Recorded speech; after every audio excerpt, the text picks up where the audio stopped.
안녕하세요. 토스뱅크에서 프론트엔드 개발을 하고 있는 강근우 한정원이라고 합니다. 반갑습니다. 네, 오늘 저희가 공유드릴 이야기는 더 나은 UX를 위한 프론트엔드의 전략이라는 주제입니다. 누구나 할 수 있는 어렵지 않은 작은 실천으로 사용자 경험을 크게 향상시킨 저희의 경험을 계좌 상세 페이지와 토스뱅크 홈 서비스를 개선한 사례를 통해 공유하고 그 과정에서 얻은 인사이트를 공유하려고 합니다. 저는 토스뱅크 통장 상세 페이지의 사용자 경험 개선 작업을 공유해드리고 이후 정원님께서 홈 서비스 개선 경험을 공유해 주실 예정입니다. 네, 사진 잘 나왔네요. 네, 아무래도 토스뱅크를 사용하는 유저의 대부분이 토스뱅크 통장을 사용하시는 만큼 통장 상세 페이지는 많은 분들이 진입하는 화면이에요. 사용자가 많은 만큼 사용자 경험이 매우 중요한데요. 여러분들은 사용자 경험을 결정짓는 요소가 뭐라고 생각하시나요? 여러분들은 어떤 웹에 들어갔을 때 사용자 경험이 좋다라고 느끼시나요? 아마 여러 가지 생각들이 떠오르실 거예요. 유려한 UI, 로딩 속도, 화면의 안정성. 오늘은 그 중에서 로딩 속도와 화면의 안정성이라는 두 가지 핵심에 집중해 말씀드리겠습니다. 첫 번째로는 저희가 로딩 속도 개선을 했던 경험을 이야기하려 해요. 토스뱅크는 앱 내에서 웹뷰 기반으로 서비스를 제공하며 프론트엔드는 넥스트.js를 기반으로 구성되어 있습니다. 토스뱅크에서 화면을 그리는 과정을 간단하게 요약해 볼게요. 첫째로 HTML, 자바스크립트를 요청하고 받는 네트워크 구간. 둘째로 HTML과 자바스크립트를 평가하며 렌더링하는 스크립트 실행 구간.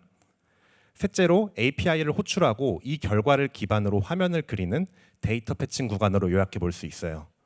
이 세 가지 구간의 자세한 과정과 네트워크 구간에서 걸리는 시간을 줄이는 노력은 앞 세션에 형구님께서 다뤄주셨기 때문에 이 세션에서는 스크립트 실행 구간과 데이터 패칭 구간을 줄였던 노력을 중심으로 말씀드리겠습니다. 우선 첫 번째 문제로는 개선하기 이전 페이지는 서버 사이드에서 아무것도 렌더링하지 않고 HTML을 그려주고 있었다는 점이에요. Next.js는 SSR을 지원합니다. SSR을 잘 사용하면 HTML을 서버에서 미리 그려서 내려주어 초기 로딩 속도를 개선할 수 있어요.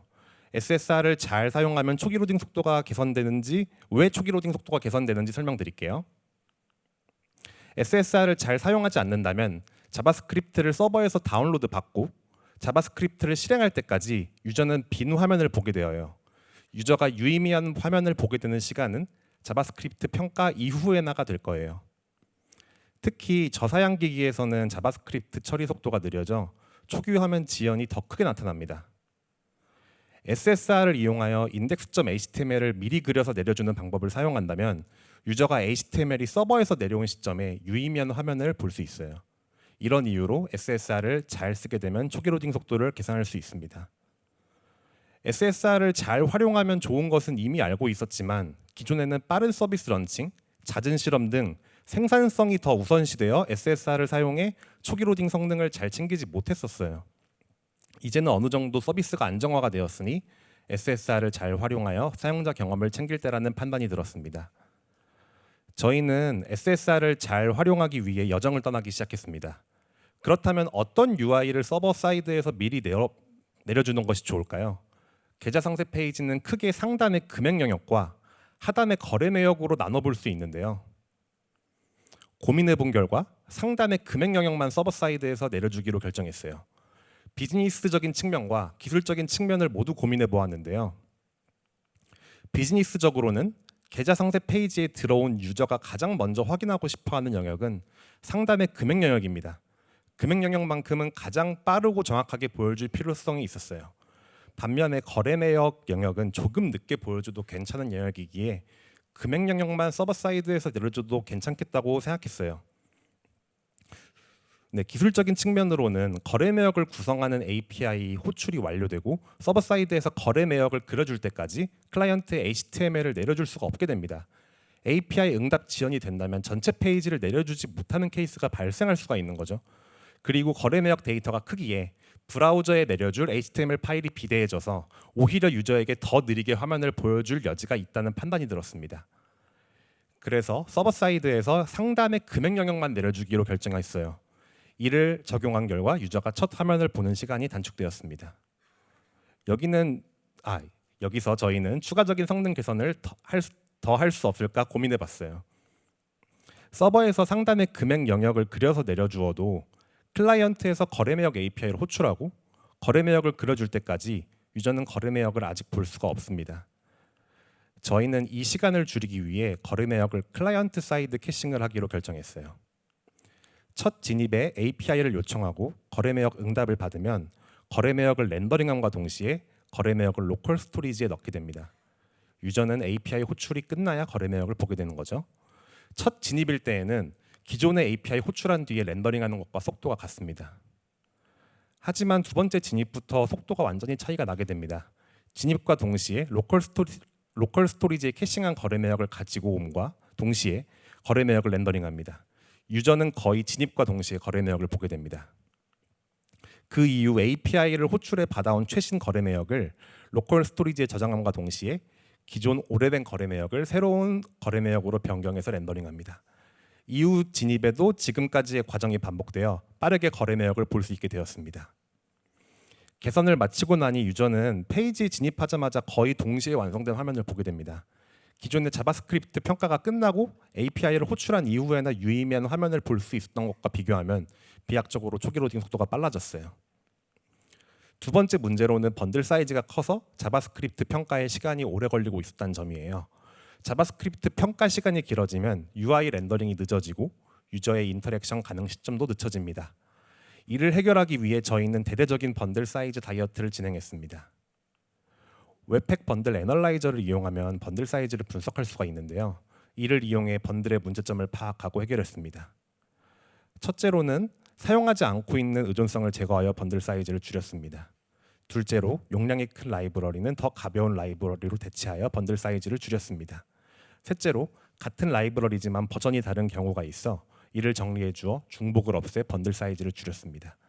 그 결과 자바스크립트 평가에 걸리는 시간을 줄여 유저에게 더 빠르게 서비스를 제공할 수가 있게 되었어요. 번들 사이즈 다이어트에 대해 관심이 더 있으신 분들은 /21에서 이한님이 발표하신 자바스크립트 번들 다이어트 발표를 참고하시면 더 깊은 정보를 얻으실 수 있으실 거예요. 마지막 문제로는 적절하지 못한 서스펜스 단위 사용으로 인해 발생하는 API 워터폴을 개선했습니다. 워터폴이란 순차적으로 물 흐르듯 직렬적으로 네트워크상의 흐름이 발생하는 것을 뜻하는데요. 토스뱅크는 10스택 리액트 쿼리 라이브러리를 사용해 데이터를 패칭하고 있어요. 이 라이브러리는 서스펜스를 이용한 데이터 패칭이 제공되는데요. 서스펜스를 이용한 비동기 처리는 API를 불러올 때에는 펄백 화면이 보여지고 API 패칭이 완료하면 데이터가 있는 상태가 보장되어서 패칭 중일 때와 패칭이 완료되었을 때의 관심사를 분리하여 코드를 짤 수가 있게 됩니다. 이로 인해서 코드 가독성이 좋아지는 장점이 있는데요. 잘 사용하지 않으면 성능적으로 손해를 볼 수 있습니다. 코드를 살펴볼게요. 두 번째 라인에서 아이템을 불러오는 유즈 서스펜스 쿼리 코드는 첫 번째 유저를 불러오는 유즈 서스펜스 쿼리의 데이터 패칭이 끝난 뒤에 실행되어요. 두 번째 API인 아이템을 다 불러오기 전에는 서스펜스 펄백만 보이게 됩니다. 이처럼 잘못된 서스펜스 설정은 API가 직렬로 호출되도록 만들어 전체 로딩 시간이 늘어날 수가 있어요. 따라서 API를 병렬로 호출할 수 있게 변경하여 API 워터폴을 최소화하여 성능을 개선했습니다. 지금까지 로딩 속도 개선에 대한 이야기를 드렸었어요. 지금부터는 화면 안정성을 개선했던 경험을 이야기 드리려고 합니다. 앞서 설명드린 방식으로 성능을 개선하고 난 뒤에 이런저런 코드들이 추가되면서 코드를 처음 개선했을 때 느꼈던 탁월한 사용자 경험이 점점 저하되기 시작했어요. 특히 화면 안정성이 가장 큰 문제였는데요. 부끄럽지만 개선 전에 계좌 상세를 먼저 한번 보실까요?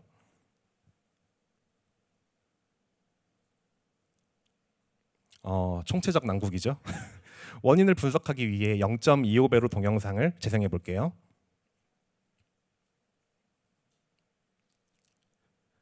네, 0.25배로 동영상을 보니 문제 원인이 좀 더 잘 보이기 시작했습니다. 저희는 총 4개의 개선 포인트를 찾았는데 어떤 포인트인지 한번 찾아보시겠어요? 여러분들은 어떤 문제점이 보이시나요? 첫 번째로 금액 영역에 깜빡인 문제가 있었습니다. 원인을 찾아보니 SSR에서 내려준 금액 데이터에서는 전체 금액을 보여주는데요.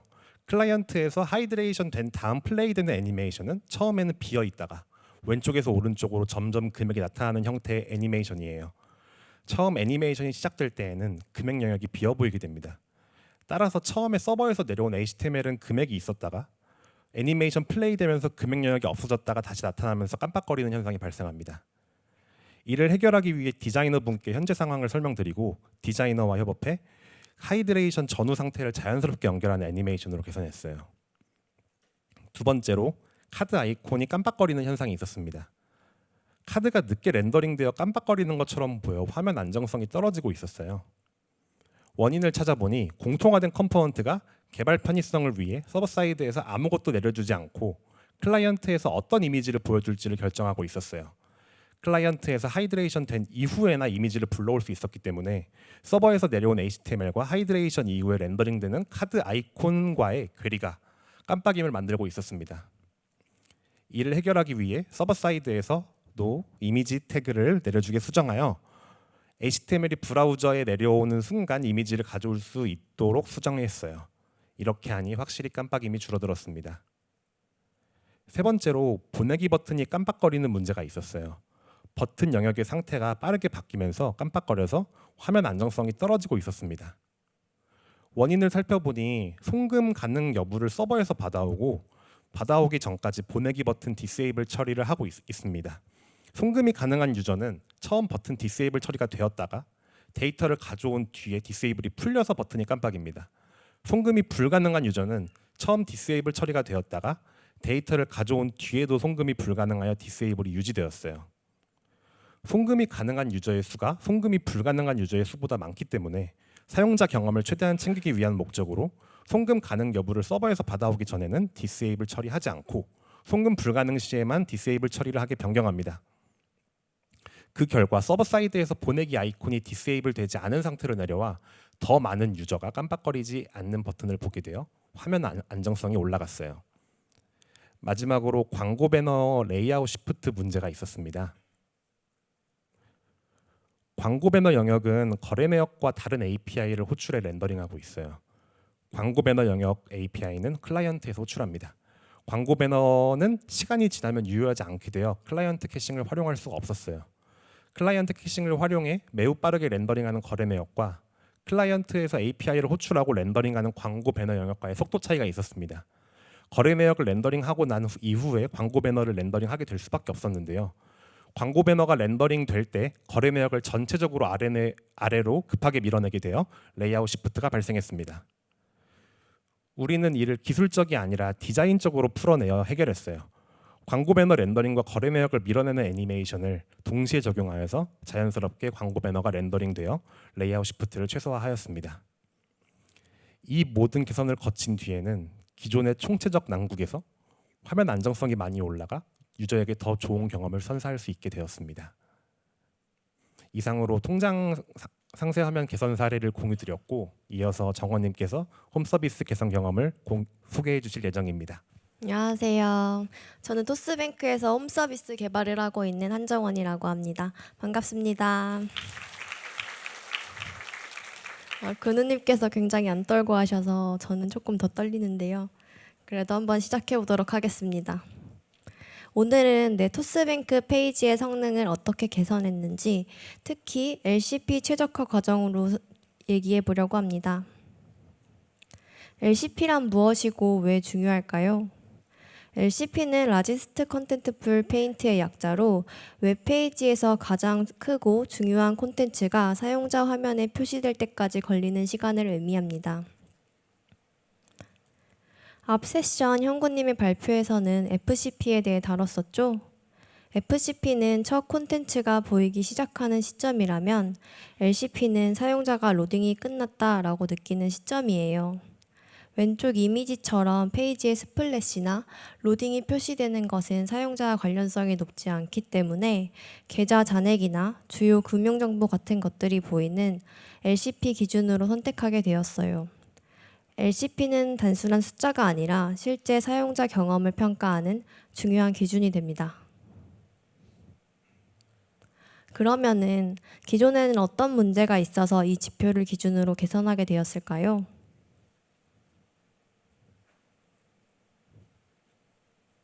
이렇게 보시는 것처럼 로딩 자체도 오래 걸리고 레이아웃 시프트도 여러 겹으로 발생합니다. 그래서 무엇이 문제였는지부터 살펴봤어요. 크게 세 가지 문제가 있었는데요. 첫 번째는 API 호출 방식과 특정 API가 느린 이슈가 있었습니다. 워터폴처럼 순차적으로 호출되고 있었는데요. A가 끝나야 B API가 호출되고 B API가 끝나야 C API를 호출하는 식으로 되어 있다 보니 한 API라도 느려지게 되면 전체 로딩이 느려지는 문제가 생겼습니다. 두 번째는 API 병렬 호출 제한으로 인해 응답 시간이 길었다는 것이에요. 약 30개에서 40개 정도의 API를 호출하는 구조였기 때문에 HTTP 요청이 몰리면서 딜레이가 생겼어요. 이 사진이 내 토스뱅크에서 호출하는 API들의 네트워크 탭인데요. 한눈에 보기에도 많은 API를 호출하는 것 같죠? 여러분은 이걸 보시면 어떤 생각이 드시나요? 공룡 같지 않나요? 분명 프론트에서 병렬 호출을 했는데 원하는 대로 호출이 되지 않는 거예요. 그래서 네트워크 탭을 유심히 보다가 회색 딜레이 영역이 있는 것을 발견했어요. 이 영역인데요. 알고 보니 HTTP1 기반 환경에서는 한 도메인당 브라우저에서의 동시 요청 수가 6개에서 8개 정도로 제한되기 때문에 프론트엔드에서 프로미스 올로 병렬 호출을 해도 실제 네트워크 레벨에서 큐잉이 발생합니다. 이때 생기는 대기 시간은 HTTP 큐잉 딜레이라고 하는데요. 이런 구조로 인해 주요 API들이 늦게 도착하면서 LCP 지연의 주요 원인이 되었습니다.